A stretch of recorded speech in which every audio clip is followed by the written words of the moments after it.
Jaya Gopi Janavallabha Girivaradhari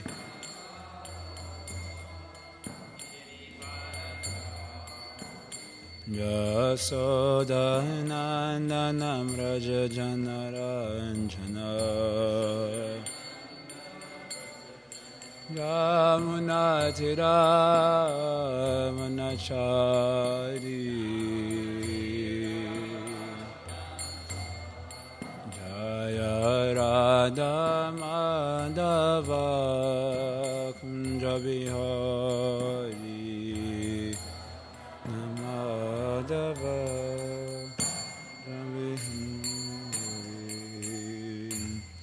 Jayom Vishnu Paramahamsa Parivrajacharya Shutarashatashi Shri Maharaj Divine Grace A.C. Bhaktivedanta Swami Prabhupada Ki Rajagranta Srimad Bhagavatam Ki Samvita Bhakta Vrinda Ki Nitai Go Premanandi Agvari Sudesmanavadis Agvari Sudesmanavadis Agvari Shishigarango Ranga.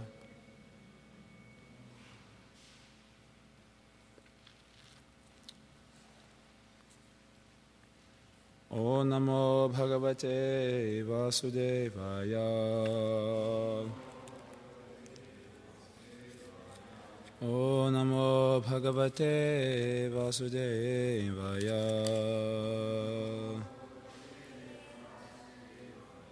O Namo Bhagavate Vasudevaya.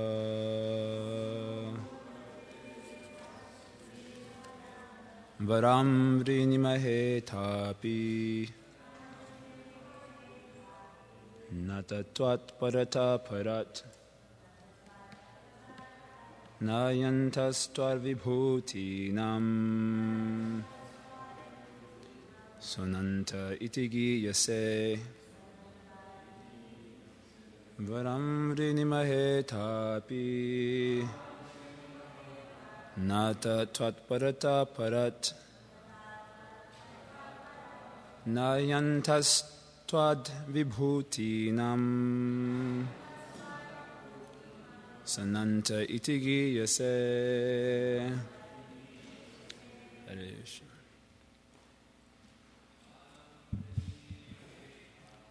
Varam Vrihinte Hati Salvation, generations and places and publishers, devotees.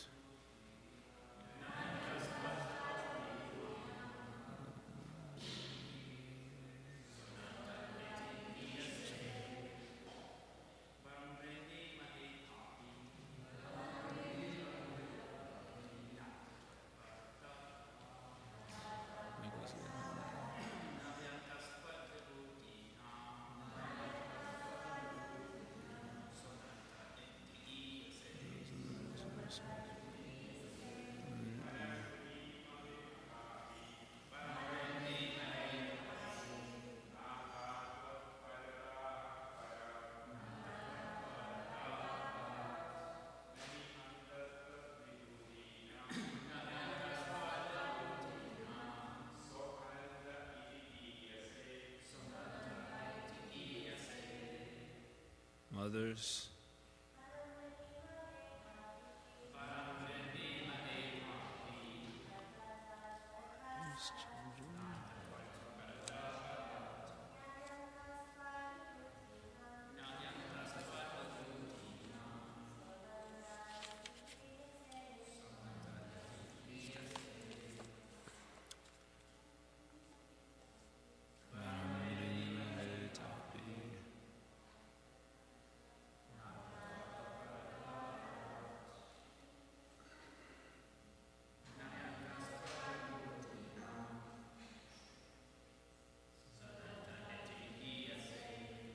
Varam, benediction, Vrinimahe, we shall pray for, Atapi, therefore, Natha, O Lord, Twat, from you, Parata Parat, beyond the transcendence, Na, not, he, certainly, anta, and, twat, your, vibhutinam, of opulences, saha, you, ananta, unlimited, iti, thus, giyase, are celebrated.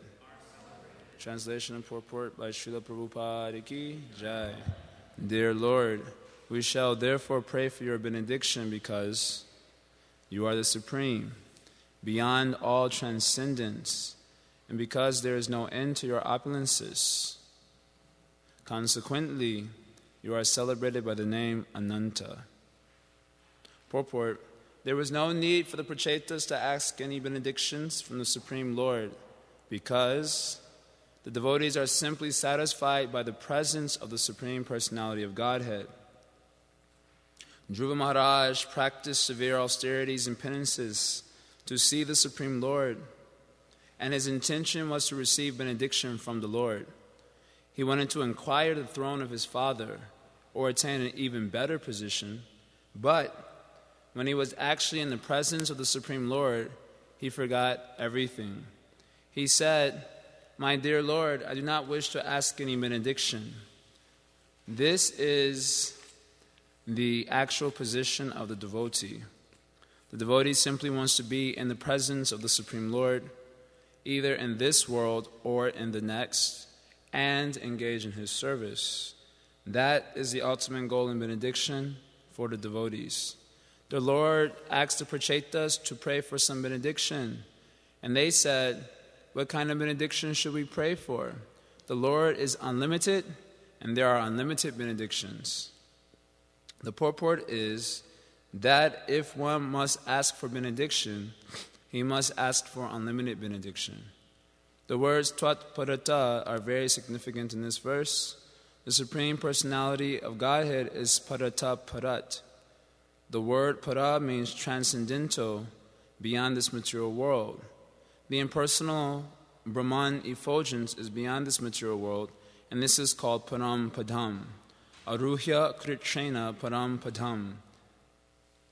Merging into the impersonal effulgence of the Lord is called Param Padam. But there is a higher transcendental position, which is the association of the Supreme Personality of Godhead.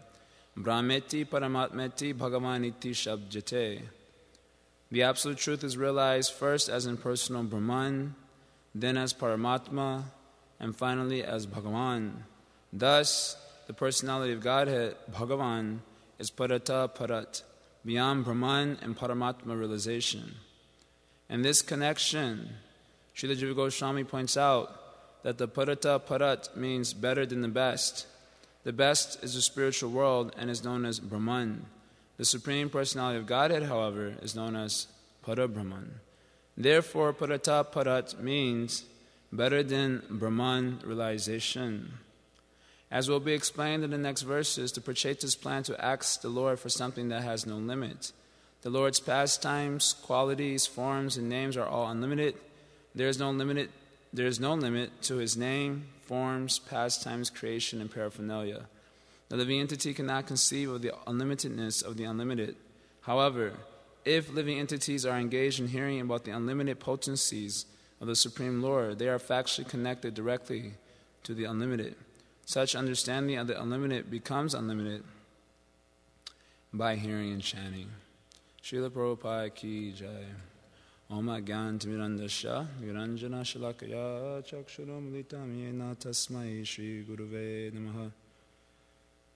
Shri Chaitanya Manobhishtam Stapitam Yena Bhutale Swayam Rupa Kadamayam Nadati Swapadantikam Vanchakalpaturubhyascha Kripa Sindhubhyarevacha Patitanam Bhavanebhyo Vaishnavebhyo Namo Namaha. Jaya Shri Krishna Chaitanya Prabhu Nityananda Shri Advaita Gadadhar Shri Vasari Gaura Bhakta Vrinda. Hare Krishna Krishna Krishna Hare Hare Hare Rama Rama Rama Hare Hare. Hare Krishna. So the Prachetas have already offered prayers, and now they're asking for benedictions. That is natural to approach the Lord to ask for some benediction, even if you are a pure devotee. So now they're asking for their benedictions. In the previous verse, they asked for the benediction that the Lord will be satisfied with them. But now they're going to ask for something more. And there's a reason for that, and that's what's being described here. Why they're going to ask for something more, a very special benediction. There's a reason for that, and that's being hinted at here in today's verse. The first significant point that we'll mention, that Srila Prabhupada focuses on, is that Krishna is called as Parata Parat. He's the beyond all transcendence. That is what's being mentioned here. Parata Parat means he's beyond all transcendence. So for those who are knowers of the transcendence, Tattva Vida, we hear from the Srimad Bhagavatam, Prabhupada's quoting that verse also. For those who are Tattva Vidha, knowers of the transcendence, then they know the transcendence has three features: Brahman feature, Paramatma feature, and Bhagavan feature. And here is being mentioned that Krishna is beyond the transcendence. That means, many meanings, but as Srila Prabhupada focuses on here, it means that Krishna is beyond Brahman realization and Paramatma realization. This is the first understanding, that Krishna, of course they're speaking to Vishnu, is beyond the transcendence. He is beyond Brahman feature and beyond Paramatma understanding. And the evidence for that is two things primarily, is that to obtain knowledge of the Bhagavan feature of Krishna, Vishnu, one requires Krishna's mercy. So this is, whereas in other forms of transcendence, then on the merit of one's own strength, they may attain some transcendental understanding. By following the process of Gyan, you can attain realization of Brahman feature. By following the process of yoga, you can attain realization of the Paramatma feature. But even if you follow Gyan and yoga, those sadhanas, for thousands of years, this shloka mentioned in Nectar Devotion, for thousands of years you cannot obtain information of Bhagavan unless Bhagavan gives his mercy. Therefore, he's beyond all levels of transcendence. That is initial meaning that's being presented here. Even if you shall follow some other sadhanas for thousands of lifetimes, without Krishna's mercy, you cannot obtain information of Krishna. No one's intelligence, powerful speaking capabilities, or adherence to any type of sadhana will be able to merit the mercy of the Lord. They will not be able to merit attaining the Lord, nor is it be able to merit the mercy of the Lord also. Many verses are like that. Atapite deva padam buja dvaya. Prabhupada quotes this one a lot. Prashadalesha anugranita evahi janati tatvam bhagavan mahemno nachanya eko bichana vichinvan. That unless one has prashadalesha, lesha means like a trace. Even with a trace of Krishna's mercy, then one can understand the glory of Krishna. Janati tatvam bhagavan mahimno. Even with a trace of Krishna's mercy. But even with so much of nachanya eko pichana vichinvan, even if one shall study the Vedas for many lifetimes and adhere to the sadhanas that those Vedic literatures prescribe, one cannot obtain understanding of the glory of Krishna if they are devoid of even a trace of mercy. Just like when Gopinath Acharya and Sarvabhauma Bhattacharya were talking with one another about the preeminence of Lord Chaitanya's divinity. And then Sarvabhauma Bhattacharya told, I'm not no fool. I'm Sarvabhauma Bhattacharya. I'm a great scholar. No one is. I educate many sannyasis also, even though I'm a grihasta. I educate many. So you can't just go around sentimentally saying anyone's God. I'm not a villager. That's his intention, is to say like that. Because with simple village people, you might be able to say this one is God, that one is God, and they may say, oh, okay, start worshiping. You see many people are worshiping Sai Baba. Why are they worshiping Sai Baba? Because they're foolish, like villagers. This foolish, very innocent. This Sai Baba is God, even though he's so ugly. They'll say, okay, he must be. One of Krishna's primary feature is he's supremely beautiful. But even though he's very ugly, still people are, someone is told he is God, they're worshiping.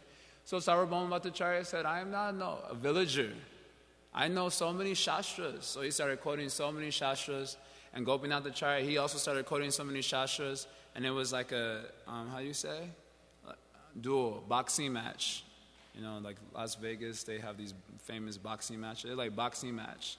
You can see how advanced the culture was. I was hearing this point from Radhanath Maharaj. He was saying that in an advanced culture, they used to derive satisfaction by going to debates. Now our culture derives satisfaction by seeing someone get bludgeoned to death, you know. Anyway, so this is just a side point. So then, after so much dueling, Gopinath Acharya quoted this verse, Tatapite deva padamudradvaya prasada lesha anuguniteve. Because you are devoid of a trace of mercy of the Lord, you cannot understand Lord Chaitanya's glory. But when you shall get that mercy, then you'll be able to understand. And the reason for that is because parata parat, because Krishna is beyond the transcendence. So even if you're on the transcendental platform, initial stages of transcendence, Brahman or Paramatma realization, you cannot understand Krishna without his mercy. That's the other reason. And this is one reason why Krishna is parata parat. And the other reason is that when attaining Krishna, the experience of actual Krishna consciousness, it is beyond the other forms of transcendence, because in the other forms of transcendence there is chance for fall down because of being an incomplete realization of the transcendence. So Prabhupada also quotes that verse here, Aruya Krichena Param Padam Pata. Yeah, Aruya Krichena Param Padam Tata Patantyada Anadrita Yushmanangraya. It mentions that if one is Anandrita Yushmanangraya, means if one is devoid of a relationship with that aspect of the transcendence, Krishna, Bhagavan, then even if he's on other stages of transcendence, he'll fall down. There is chance for fall down. So one has to attain that form of transcendence, parata parat. Krishna is beyond the transcendence. So one who attains, what is the indication that one has attained that level of transcendence? Then that is mentioned in the beginning of Prabhupada's purport, that if one has truly attained Krishna consciousness, then he is satisfied with the presence of the Lord only. This is an indication. He is satisfied with the presence of the Lord. How do I know if I'm Krishna conscious? This question sometimes comes out. How do I know if I'm making advancement? This is a test. Am I satisfied with the presence of the Lord? That's how one can understand how Krishna conscious he is. There's many verses. Vishaya vinivartante niraharasya dehinaha raso varjan rasopiyasya param drustva navartate. When one attains Krishna, he attains with a higher taste. This is the main thing. So therefore there is no attraction to the material energy. Vishaya vinivartante niraharasya dehina means someone may restrict their senses from chasing after the material world. Just like we are sadhakas, we are restricting our senses in many ways from chasing after the material energy, at least on the gross level. But the mind still is going there. Niraharasya dehina, this verse is mentioned in Bhagavad Gita. He is thinking like that. Like, for example, if beautiful woman walks in the room, then the brahmacharya, don't look, don't look, don't look, don't look, don't look, don't look. Don't look. Or he's saying don't look, but the mind is like this. Body is not looking, but the mind is, oh, very nice. Maybe I should get married. You know, I was having doubts about brahmacharya ashram after all. And mind is looking. That is going on in the stage of material stage, or the stage of prakriti bhakta when we're on the material platform. So we may restrict our senses, but the mind is running there. Sometimes it is a kadashi or a fast day, so we don't go down to the kitchen. But the mind is going there. What are you doing, Prabhu? It's not proper. You're not so advanced devotee. See, when you're chanting japa, when you're speaking to devotees, you're a Mahabhagavata. But then when it's like hard austerities have to be performed like fast, you say you're not so advanced. You stop faking. You just be natural. Don't be fanatic, you know. Go downstairs. Because the mind is very much pulling us towards the material energy. But when one attains Krishna, then he is satisfied with the presence of the Lord. He has no attraction to the material energy. This is a test. How much we are attracted to the material energy, particularly epitomized in the attraction for sexual enjoyment. To what degree we are getting free from that, to that degree we can understand how Krishna conscious we are becoming. There are many verses like that in the Bhagavatam also. Bhakti parishadam bhavo viraktir anyatra chaisha trika ekakalaha 3 things happen when one is actually becoming Krishna conscious. And the one that Prabhupada always focuses on is he becomes virakti. He becomes detached from his attraction to the material energy. So the reason for that, of course there's a reason for that. When one is satisfied with the presence of the Lord, it is not a static understanding. That's what is dynamic. It is not static, it's dynamic. Dynamic means anandam buddhivardhanam. It is ever increasing bliss, nava nava rasa, because they're getting newer and newer tastes from their relationship with Krishna. Therefore, they're not getting attracted to the material energy. Without experiencing newer and newer tastes in Krishna consciousness, anandam buddhivardhanam, without experiencing that ever-expanding ocean of happiness in relationship to Krishna, then the presence of Krishna becomes static. Just like we may be just like husband and wife. In the beginning, it was love, very deep love. They would write nice poetry to one another. Your eyes look like the blazing sun and I don't know, some nonsense, I don't want to say also. You may write so many nice things. And then, after 2 to 3 weeks of marriage, maybe 1 month of marriage, then those same eyes look like asteroids. Your eyes, which were so beautiful to me, have now turned pale and gray. Not due to Vipralamba Bhav, but due to disgust. This is going on in the material world. Very quickly, the material attraction decays, and one loses attraction for it. So, and then one wants something new. One wants something new. So this causes the Brahmanda Brahmite program, the traveling all over the universe. Why do Divinity traveling all over the universe? Because he's looking for a newer and newer experience, right? A newer and newer experience. Someone was telling, when people come to our clubs, they're just looking for a new experience. It's not like they're so much attracted per se, but they just want a new experience, something new. Okay, let me try chanting, let me try this. I just need a newer and newer experience. So the living entity travels all over the universe in search of a newer and newer experience. So if he's not experiencing newer and newer experience and relationship with Krishna, if his Krishna consciousness is not growing, then he experiences relationship with Krishna to be also static. And as a result, he wants a more dynamic situation. He returns to the material energy in order to find that dynamic situation. It is the same problem that the Brahmavadis will be having if they merge into the Supreme Lord. When merging into Brahman, they don't experience newer and newer taste. It is the same thing. On and on and on and on and on and on and on. There's nothing new experience. So what happens? Because of lack of information of Padata Parad, of a higher level of transcendence, where is ever-expanding happiness, then they return to the material energy in order to experience a more dynamic situation. So the same thing happens to devotees who are not yet to achieve a mature stage in devotional service. If they don't experience greater and greater development, and as a result of greater development, greater happiness in Krishna consciousness, then they experience everything in Krishna consciousness to be static. That same prasadam, which was so amazing when we first came, right? Oh, my tongue is having a festival. Then it's like, they didn't put enough salt in the dal. What is this? Not enough salt. That's this same subject all the time. They don't even know how to do a variety. Same thing that would have been totally, before, especially many of us, before coming to Krishna consciousness, where was our dinner?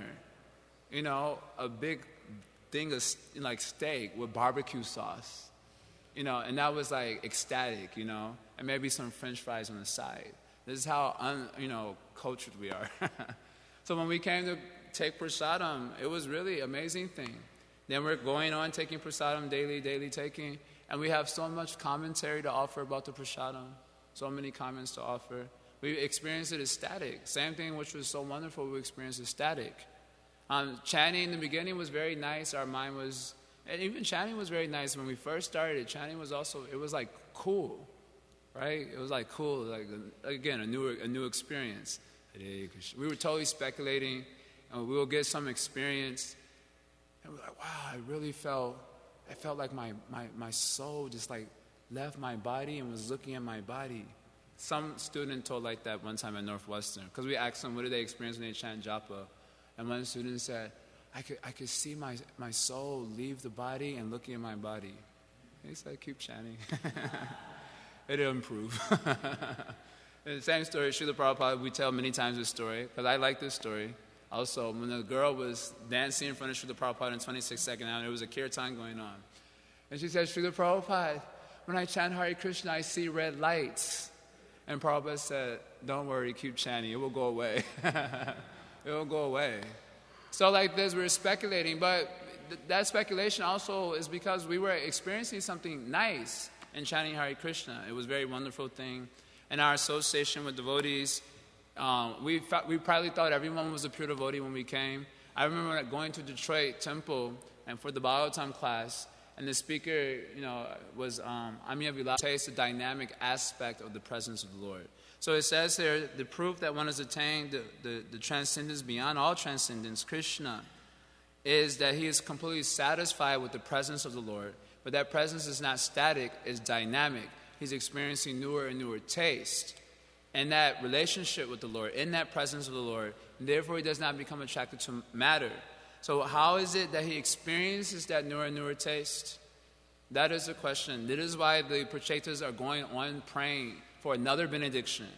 We have attained your presence, so there's nothing more to attain.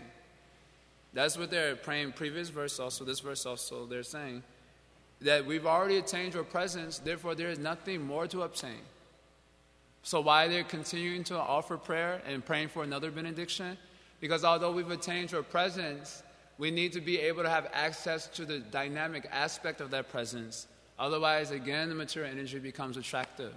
We may have attained your presence, but unless we have access to newer and newer tastes in your association, then again we experience an undynamic situation like impersonal Brahman, and we can become, again, victimized by material attraction. That's going to be explained coming up. So we want a benediction by which we will have access to that newer and newer taste. So what is that benediction they'll pray for? That benediction they'll pray for is Sadhu Sangha. Because in that Sangha, I'll be able to have access to that aspect, that dynamic aspect of your association, by which I'll be able to unlimitedly, as mentioned, he's called Ananta because he has unlimited opulences. But I don't have any information or access to that unlimited opulences. I don't have the key to that. So therefore the Prachetas will continue praying for the association of sadhus, because in that association I'll be able to have access to that aspect, and there will be no question of returning to the material energy. So this is most important thing. I saw this very nice verse in 9th canto of Bhagavatam. Durvasa Muni had to go to Lord Narayana because of making offense to Ambarish Maharaj. First he went to Lord Brahma. Chakra, Sudarshan Chakra was chasing him. So, it was a very emergency situation. Like going to the bathroom at the last minute. Very emergency situation. So he went to Lord Brahma. Brahma said, Sudarshan Chakra, nothing I can do. He went to Lord Shiva. Lord Shiva said, Sudarshan Chakra, nothing I can do. You're finished. He went to Lord Narayana. And Lord Narayana said, nothing I can do also. And Lord Narayana began speaking many, many verses to Durvasa Muni, glorifying his devotees. So it mentioned here, I did not mention everything, but all the verses, they're very nice. But one verse in relationship to what's being discussed about the Lord's unlimited opulences and why he's called Ananta. So it's mentioned here, Naham Atmanam Ashase Ma Bhakta Sudubhirvina Shriyam Chatyantikim Brahman Yesham Getiraham Para. So this is a very nice verse that Narayana says that without the Vina, without the association of saintly persons, they said, Ma Bhakta Sudubhir Vina, without the association of saintly persons, my devotees, then I have absolutely no desire to enjoy my unlimited opulences. I may have so many opulences, but I have no desire to enjoy my transcendental bliss and my supreme opulences without the association of my devotees. So Prabhupada makes a very interesting purport. I just read some of that in the class. This is a very amazing purport also. He is unlimited, Krishna is unlimited because he has unlimited opulences, but he doesn't care for any of those opulences also without the association of his devotees. So therefore, the Prachetas are praying for that thing. They're praying for the association of devotees because they know all these purports. They know all the Srila Prabhupada's purports. So here, Prabhupada says, maybe I not read the whole thing, but it's very nice. The Supreme Personality of Godhead is self-sufficient, but to enjoy His transcendental bliss, He requires the cooperation of His devotees. In Vrindavan, for example, although Lord Krishna is full in Himself, He wants the cooperation of His devotees, like the cowherd boys and the gopis, to increase His transcendental bliss. Such pure devotees who can increase the pleasure potency of the Supreme Personality of Godhead are certainly most dear to Him. Not only does the Supreme Personality of Godhead enjoy the company of His devotees, but because He is unlimited, He wants to increase His devotees unlimitedly. Thus, He descends to the material world to induce the non-devotees and rebellious living entities to return home back to Godhead. He requests them to surrender unto Him. Unlimited as He is, He wants to increase His devotees unlimitedly. The Krishna consciousness movement is an attempt to increase the number of pure devotees of the Supreme Lord more and more. And he goes more. The main part I told, that's very nice. So, how to experience ever freshness in our Krishna consciousness. It has something to do with the quality of how we associate with devotees.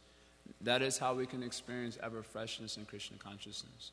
So if we're not getting that freshness, then we have to reevaluate how we are associating with devotees.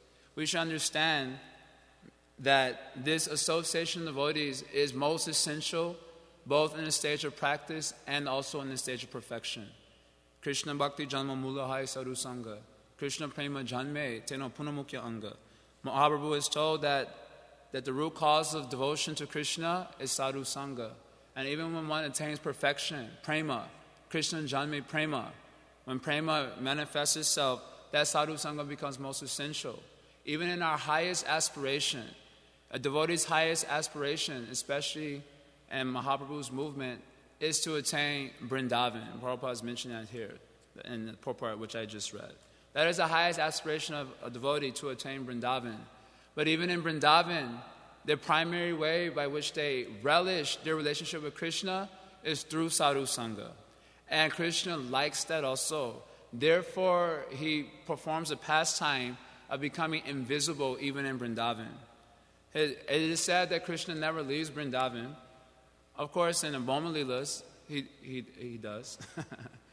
But it is mentioned in Brihad Bhagavatam also that even in the spiritual world, He pretends to perform a pastime of leaving Vrindavan to go to Mathura and perform pastimes there repeatedly. Srila Ramprabhu Maharaj actually discussed this in one of the classes about a month ago. He does this pastime of leaving. Why? Because he wants to see the devotees suffer the pangs of separation from Him. He likes that. Anyway, I'm not going into all the esoterics of that. I'm making another point.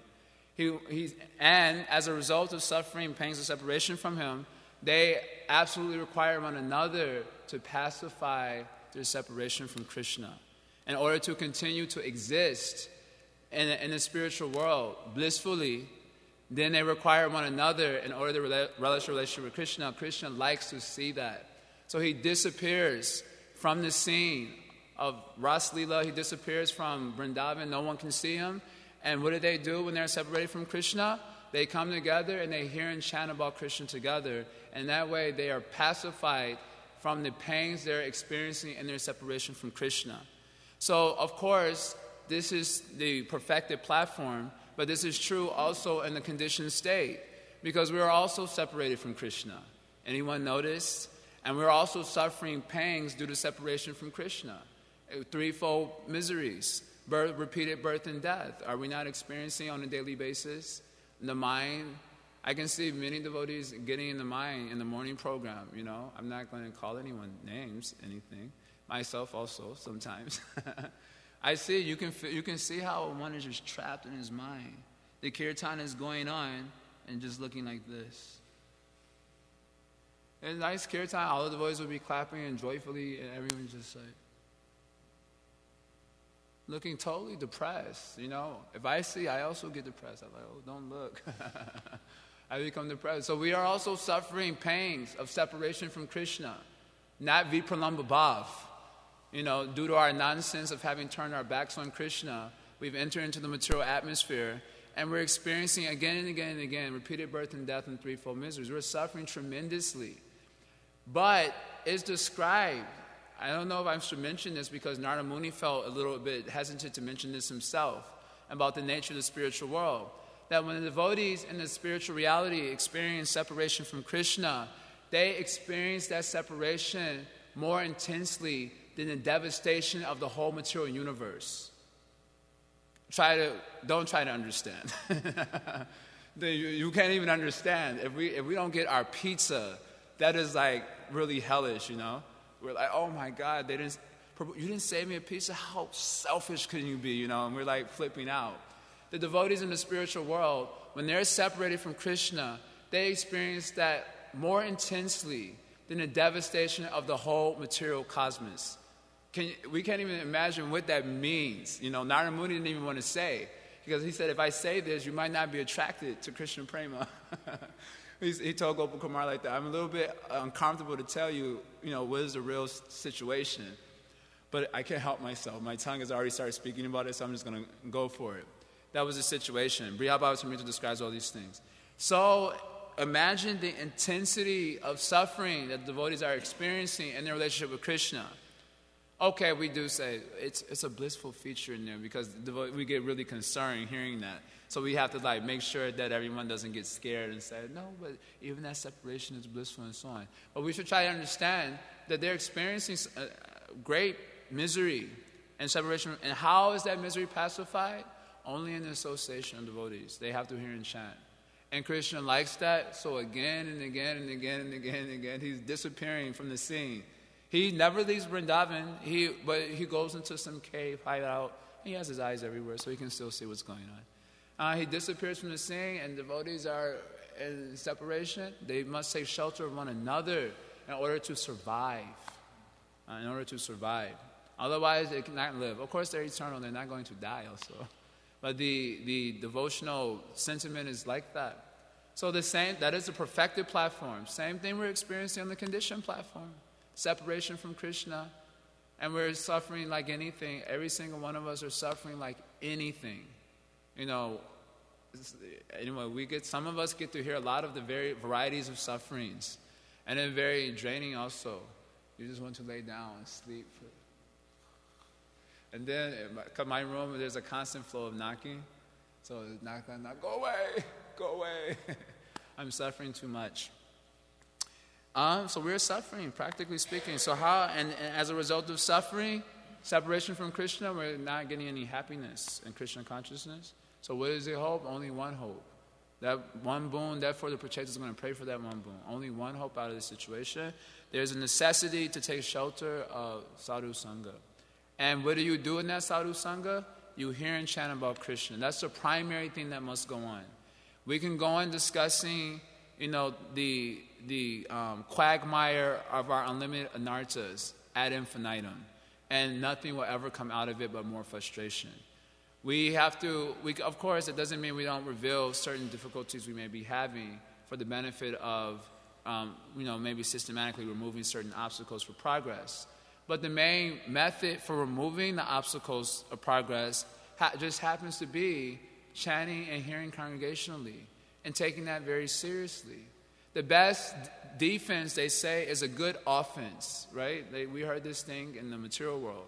That the best defense is a good offense, right? I'm not saying it right, but anyway, offense, anyway. That's what is mentioned. So many times we take this defensive position when dealing with our bad situation in the material world. What is that? We try to deal with it directly. This is called taking the defense position. You're being attacked and you're just trying to defend yourself. It's like a bully, same example I gave the other day. Bully is just pounding you and you're just going like this. You're blocking. You're not taking any offensive. Then how long you can do like that before you become wore down and then the bully you feel so weak and he just smashes you? How long you can do? You have to take the offense. Of course, the bully is much bigger than you. Anyway, try to get the essence of my mundane example. I'm sorry. It is the first thing that came to mind. But it is based on a particular vibration I heard from Prabhupada's purport.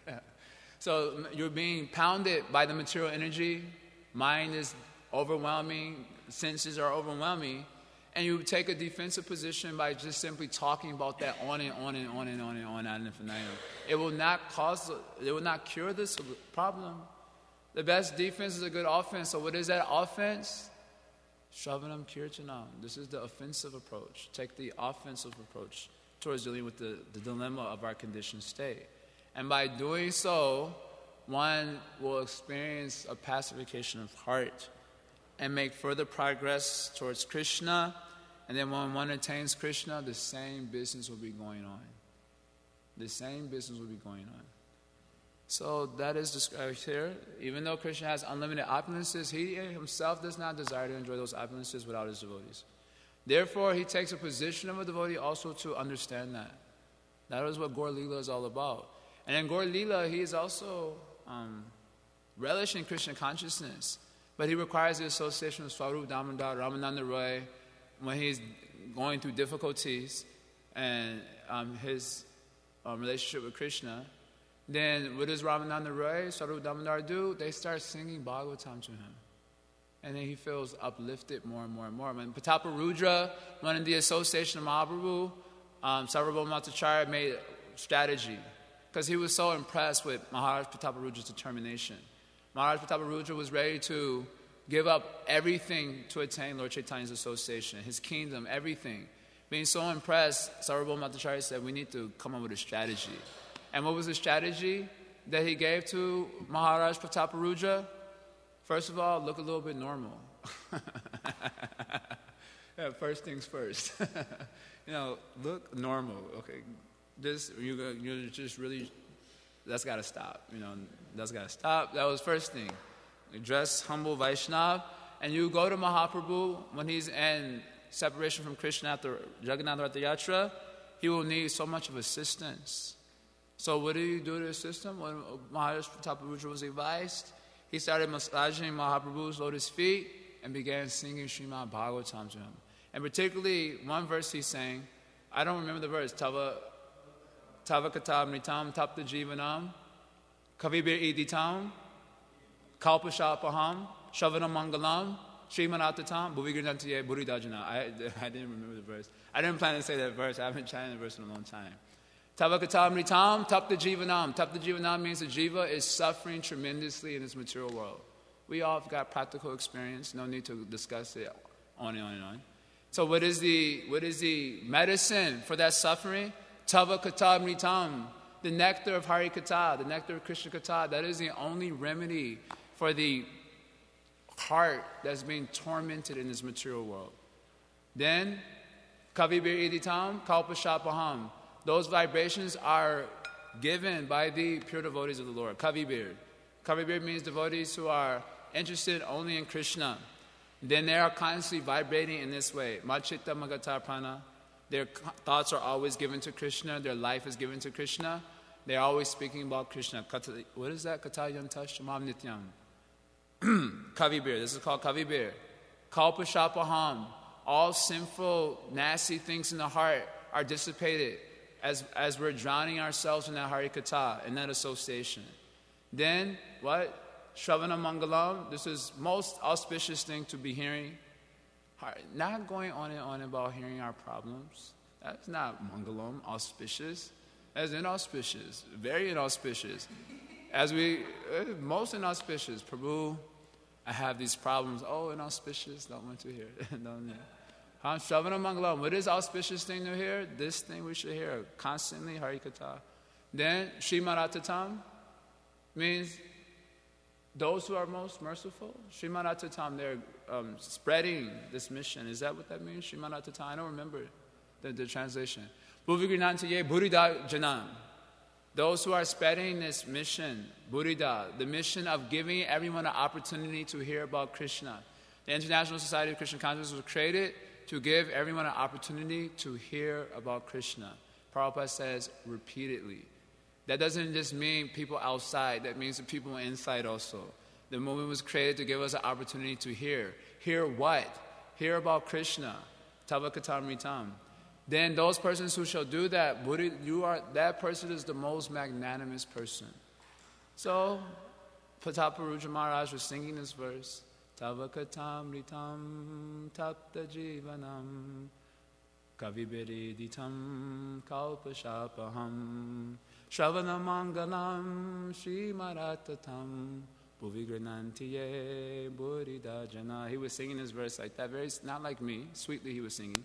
Sweetly he was singing, and Mahaprabhu came out of his ecstatic trance, and he jumped up and said, Buddhida, Buddhida, Buddhida. If you read CC, he's like, Buddhida, Buddhida, you are most magnanimous, most magnanimous. You are my real friend. Why you are my real friend?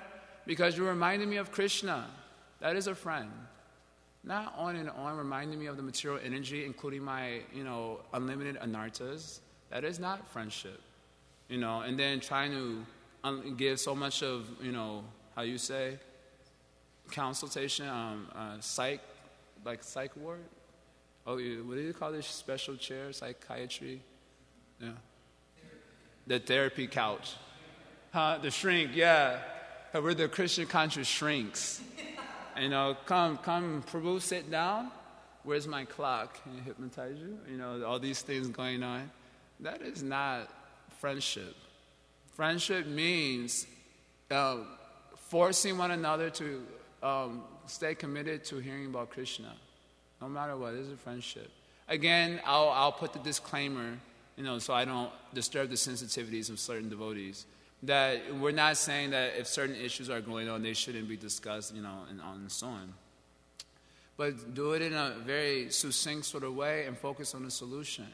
Arjuna presented his problems to Krishna, and a few shlokas, and then bas. He heard the rest of the time from Krishna, and he absorbed himself in hearing Krishna's instructions and trying to understand them.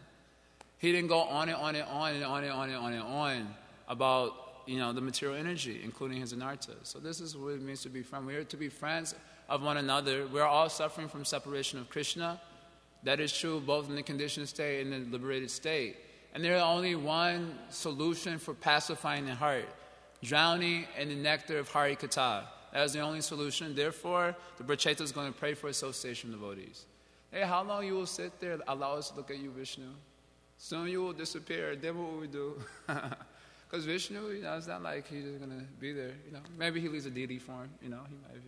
How long he will stay? He will disappear. Then what will I do? Association devotees. So devotees pray for association of devotees all over the Bhagavatam. We cannot go through all the verses. It would be nice to do that, because that pleases Krishna. Krishna will understand that we're serious about our relationship with him when we are praying for sadhu sangha and praying to hear and chant in sadhu sangha, and not just to take shelter to discuss unlimited issues. When we're praying to Krishna, what prayer to offer to Krishna? We offer this prayer. Prabhupada's going to say that coming up. This prayer we offer to Krishna. Let me please somehow not due to my offensive mentality, leave the association of devotees. My dear Krishna, please let me not, due to my ingratitude, and leave the association of devotees. My dear Krishna, please do not allow me to leave the association of devotees due to my making the choice to invest consciousness in my unlimited issues and not in the real thing that I'm supposed to be doing as a sort of sense gratification of self-pity. My dear Krishna, please let me not do that. Please let me take the association of devotees that you have provided for me very seriously. And I'll be thinking, where are the pure devotees? I don't see any. I hear this thing all the time, even in our congregation. I don't see. Where are the pure devotees? There are no pure devotees available. So Krishna, what to do? You have left me bankrupt. You have left me bankrupt. And Krishna is like, what a rascal. I'm about to give you a dog body for your nonsense. It is nonsense. I provided so much of facility for you. Prasadam every day, Bhagavatam every day, shelter every day. You don't have to struggle. And you were asking, where are the devotees? Where are the devotees? Where are the devotees? Dog bodies too. God will give you a warm and stool body. It's nonsense consciousness. It's nonsense consciousness. We pray to the Lord like that. My dear Krishna, please give me Krishna Prema. Well, what will you do when you have Krishna Prema without association of devotees? You commit suicide. You commit suicide. Without the association of devotees, you pray like that, you will not be able to take it. You pray, my dear Krishna, let me have the association of devotees. That way, through that association, I can also get the goal of life, and I'll be able to hold it. Getting the gift is one thing. Being able to hold the gift is another thing. If you get a gift that's too heavy for you, suppose someone gives you a gift and the box is too heavy to hold, you cannot use it, you cannot do anything with it. So you may want the gift of the goal of life, but how you will hold that gift in your heart. So the Prachetas pray, we need Sadhu Sangha, we need extra hands to hold that gift. That prayer we can offer, and in that way we follow in the footsteps of the Prachetas. And we experience Krishna's Ananda Buddhivardhanam feature. Newer taste in Krishna consciousness, and there will be no question of going back to the material energy. No question. So, sorry for ranting on. But, I have that nature as such, so you have to tolerate that, unfortunately, for you. I'm sorry for that. Is there anything anyone wants to say? Oh, a lot of the hands just went up simultaneously. All right, we'll go like this. 1, 2, 3, yeah. Ashraya Prabhu wants to.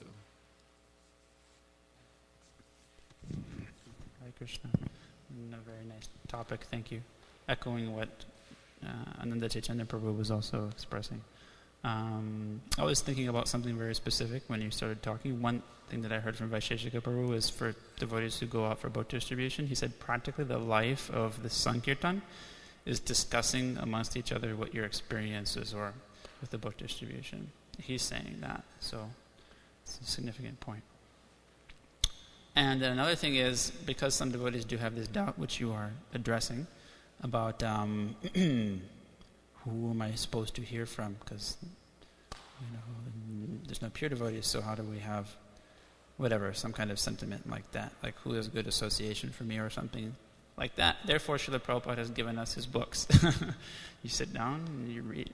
Any person who comes off the street can read from Prabhupada's books, and you can relish the nectar of that association. Yeah, so I would disagree with that to a slight degree. Yeah.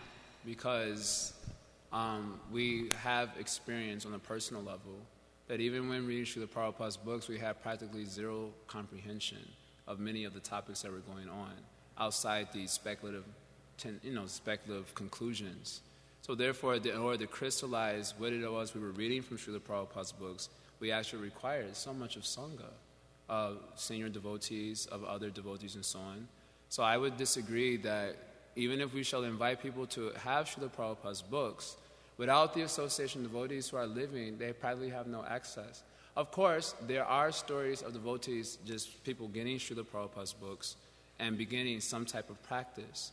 But in order to get their practice to a more mature platform, they also needed the association of devotees. And it had been seen that Krishna mercifully provided that for them also. So I disagree to a slight degree. I accept to some degree, but I don't think that is a full understanding. Because the natural process is you need living sources in order to progress in Krishna consciousness. That's a fact. That's a fact. Maybe you're responding to somebody's speculation on that topic. My point was that even a person off the street, you can relish reading with, what to speak of other devotees. So there should be no doubt that we can sit down with one another. As Vaisheshika Prabhu says, or my spiritual master appreciates that he says, pass the book around, this expression that he uses. You just can read together and it's a relishable experience. It's not necessary to have the association. Yeah, that's okay. But still, for maturity to develop, if a bunch of neophytes get together and pass around Srila Prabhupada's books, they're not going to make advancement. They need the association of more advanced devotees to do so. That's a fact. They won't advance. If I came in the beginning and we're all a bunch of, numbnuts, and we pass around Srila Prabhupada's, just pass the book, what is going to happen? We probably become more and more envious of devotees who are preaching. Why are they preaching like they're pure devotees? They should tell people to go to Srila Prabhupada. Why are they telling people to go to Srila Prabhupada? They should just pass the book. Therefore, I'm making a little contention with that point, because I feel that that can lead towards major misconception in terms of the necessity of living sources for spiritual development. That's my contention. Sorry for that. Himanshu, you wanted to ask something?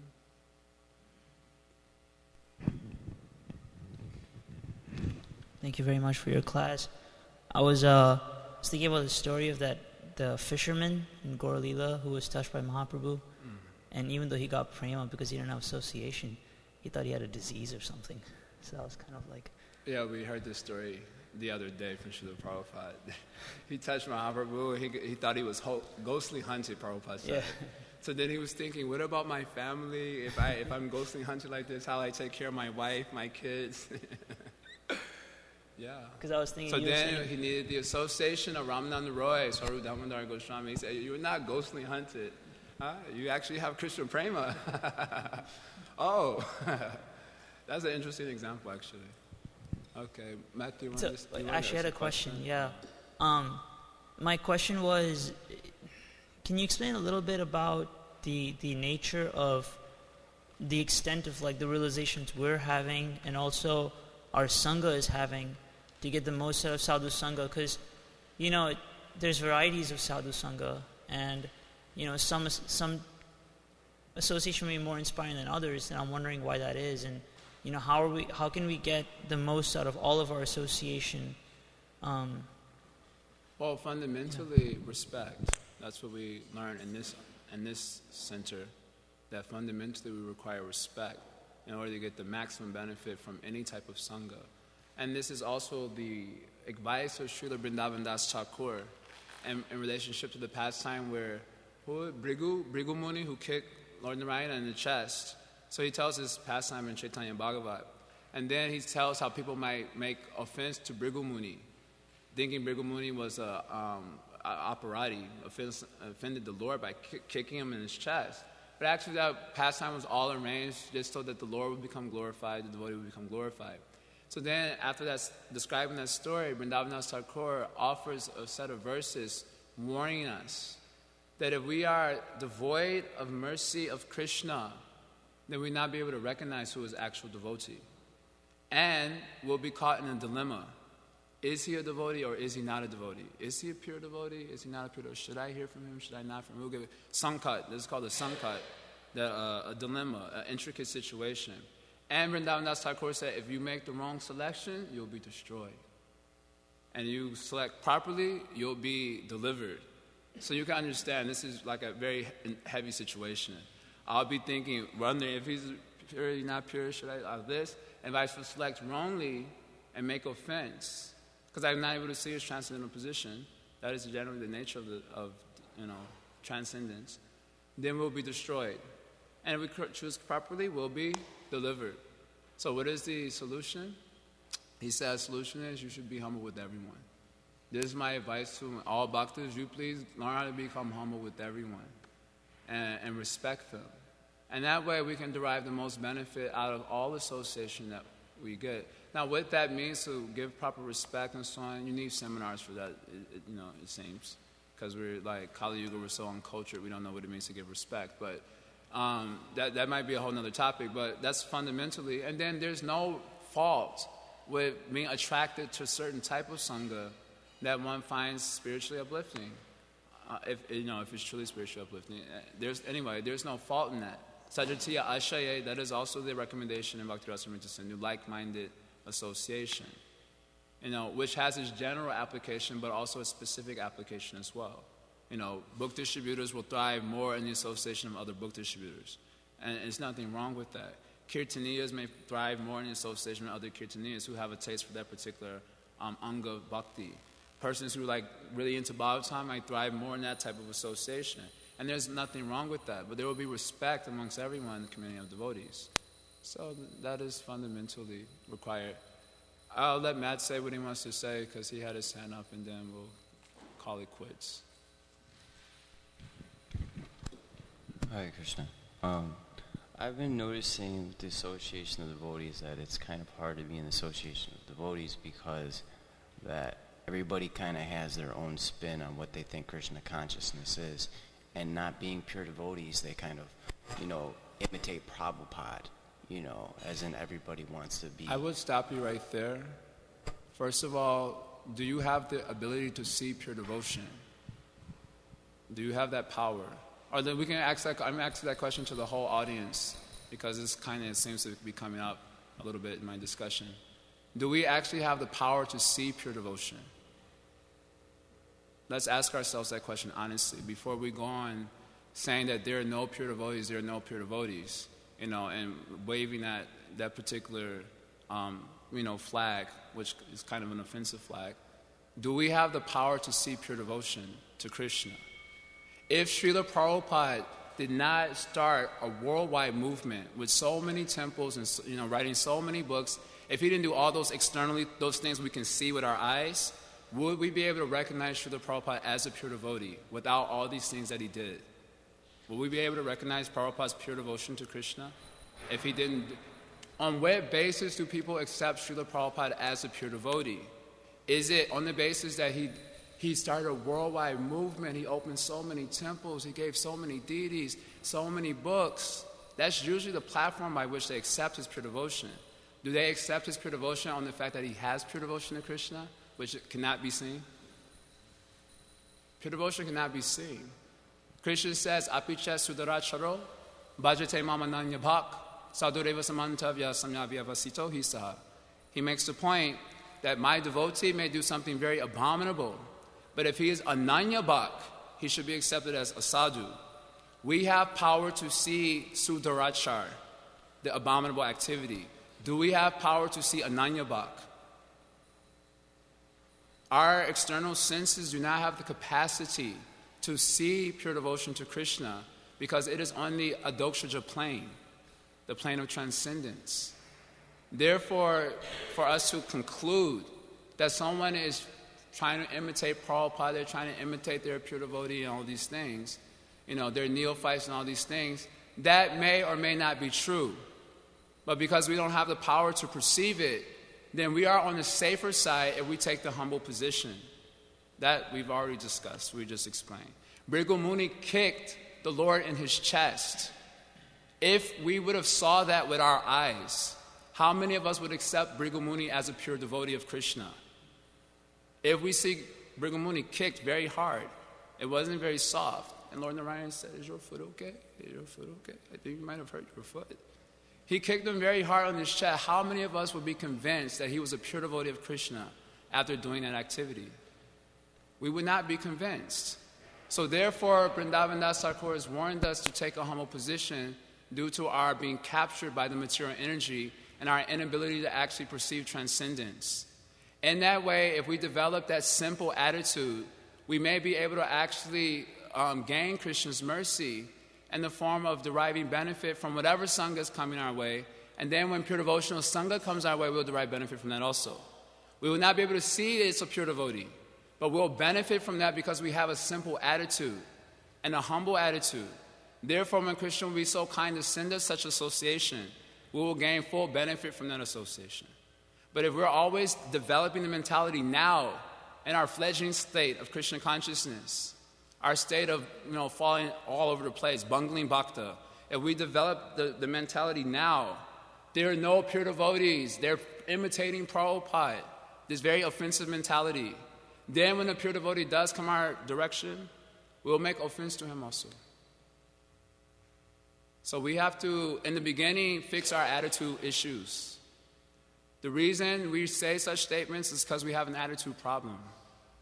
And we should, first of all, humbly admit that I have an attitude problem. I have beef with Krishna, and therefore it's manifesting itself all over the place with other living entities. That is the initial stage of Krishna conscious development. You shouldn't sit with your foot out pointing towards the devotees. This is the first stage of Krishna conscious development. To admit that the reason I'm not liking Krishna consciousness is because I'm an aparati. Not one or two times, thousands and thousands of times. So I just want to, I know I just got heavy, maybe it wasn't proper for the, but because I felt that the drift was kind of going in that arena, and that's the arena where I pull out the bazookas and start blasting. And because, the reason is because I've made many offenses like this.